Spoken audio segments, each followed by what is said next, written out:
काल लोकसभेमध्ये वक्फ सुधारणा विधेयक मंजूर झालं। त्या संदर्भातल्या टॉप 9 बातम्या। वक्फ दुरुस्ती विधेयक मध्यरात्री लोकसभेमध्ये मंजूर। वक्फ विधेयकावर लोकसभेमध्ये 14 तास चर्चा। विधेयकाच्या समर्थनात 288 तर विरोधामध्ये 232 मतं। किरेन रिजिजू यांच्याकडून राज्यसभेमध्ये वक्फ सुधारणा विधेयक सादर। राज्यसभेत आजच विधेयकावर मतदान होणार। काल लोकसभेमध्ये विधेयकाला मंजुरी। मोदी सरकारची वैभवी वचनपूर्ती। वक्फ विधेयक पारित झाल्यानंतर चंद्रशेखर बावनकुळे यांचं ट्विट। अमित शहांचं कालचं भाषण मोहम्मद अली जिना यांना देखील लाजवणारं। वक्फ बिल मुस्लिमांच्या हिताचं म्हणजे तुम्ही हिंदुत्व सोडलं का?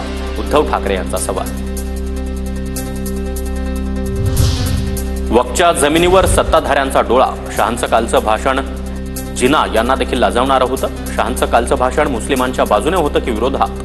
उद्धव ठाकरे यांचा सवाल।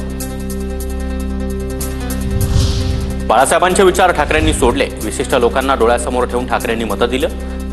ठाकरेंनी महाराष्ट्राच्या जनतेचा अपमान केला। चंद्रशेखर बावनकुळे यांची टीका। तर राऊतांना भाजपाचा पंडुरोग झाला। बावनकुळेंचा राऊतांवर निशाणा।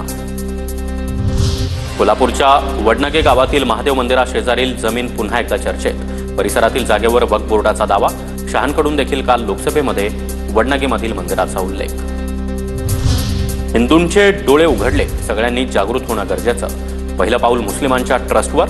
जैन, ख्रिश्चन, बौद्धांच्या बाबतीत देखील हेच घडू शकतं। उद्धव ठाकरे यांचं वक्तव्य।